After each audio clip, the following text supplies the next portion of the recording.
What's cracking YouTube? Neck Punch here, back after a bit of an unintentional hiatus. I've had a lot of things going on in my life, let's just leave it at that. But there has also been a lot going on regarding Pokemon Sword and Shield, with a bunch more Pokemon being revealed. I'm trying to stay relatively spoiler free, so I haven't been looking up a lot of the new Pokemon since Impidimp and Yamper were revealed. I'm looking forward to discovering a lot more when the time comes. Now, when it comes to anticipating new Pokemon, one of the things that I love thinking about is the potential for new type combinations. So in today's episode of Coteinn region Pokemon, I'm going to introduce 3 brand new Fakemon that represent 3 unused type combinations that I really want to see in Generation 8.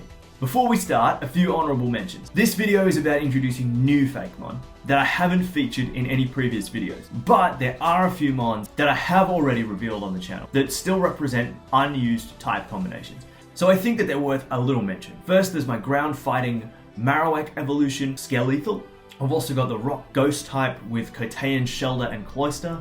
And finally, the fairy fire type Chabunny, which I drew in the how to create a Pokemon tutorial video. I'd definitely love to see all 3 of those type combinations, especially Rock Ghost. I think that'd be sick. But with those out of the way, let's take a look at 3 new Coteinn region Pokemon. The first one represents a type combination that we already have confirmed, and that's Dark Fairy, which was of course confirmed with Impidimp. My design for a Dark Fairy type came together last year when my friend K-Cray did a My Pokemon Gym video. She put together this video about a fairy type gym, which was just super creative. It got me really inspired. But the one thing that I thought was missing was a brand new signature Pokemon. Typically, gym leaders in a new region use a brand new Pokemon that was just revealed in that generation. So I messaged Kaylin and asked her if we should design a new Pokemon together for her gym. And we ended up creating this Pokemon, Mischievous, the Shenanigans Pokemon. They love sneaking into houses at night, moving furniture and shredding things. No matter how hard they try, they cannot avoid mischief. So we talked through this design of a little Dark Fairy type, and then neither of us did anything with it, and so it's just been sitting on my laptop ever since. Mischievous' hidden ability, Parry, makes use of its little knifey wings. If it's hit by a steel type move, it uses its wings to parry, so to block the attack and then use that attack to position itself for a better attack on the next turn. In practice, it means that if Mischievous is hit by a steel type move, it takes no damage, and its next move will have +1 priority and a 20% attack boost. So I think that could lend itself to some pretty interesting strategies. Next up is a type combination that I'm longing to see, and I'm really surprised that we haven't seen already. It's the one dragon type combination that we still haven't seen, Dragon Bug.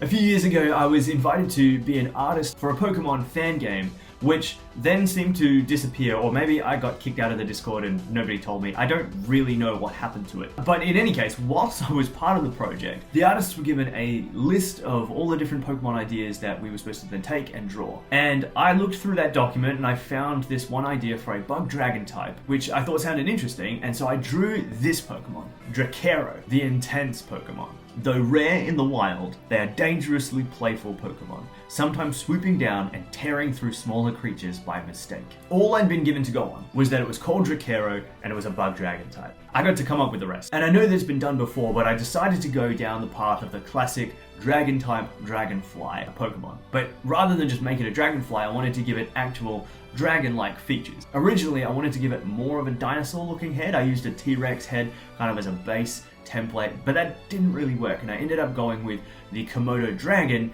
which also seemed to make sense because, you know, dragon. So we end up with this Komodo dragon, Dragonfly Pokemon. Yes, basically Sky Shadow from Beast Wars, but I'm okay with that. The interesting thing is that after I drew it and I sent it back into the Discord to check that the person who came up with the idea was happy with the design, it turned out nobody on the project knew whose idea Dracaro was or wanted to take credit for it. And then probably a few weeks later, the entire Discord either disappeared or kicked me out. So Dracaro has just been sitting there in my pictures folder for a couple of years doing nothing. I figured it was about time that I just took it, plonked it into Coteinn, and shared it with you guys. But if you're watching and Drakero actually was your idea or your suggestion, then shoot me a message. Let me know what happened to this game. Is it still a thing? I don't know. Anyway, the final new type combination for this video is one that I've wanted to see for ages. One that I've wanted to design for a long time, but has actually presented quite a bit of a challenge for me when it comes to actually coming up with a concept that makes sense and was interesting. And that's the combination of fire and ice. Ice-fire is a little bit tricky because in a lot of ways they're opposites. So the challenge was about coming up with a way that those opposites could exist together in one organism that makes sense. The idea that I had was a fire type that uses its internal fire to be able to survive in extremely cold climates.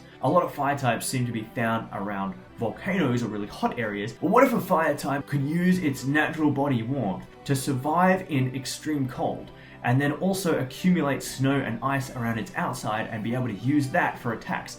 So I imagine this Pokemon that would have access to physical ice type moves and then special fire type moves as it uses the snow and ice around it as well as the internal fire in its belly. After a lot of revisions and redesigns, the idea finally came together, and now we have Survivex, the survival Pokemon. Its internal fire and thick cloak allow it to survive in the coldest and most inhospitable climates.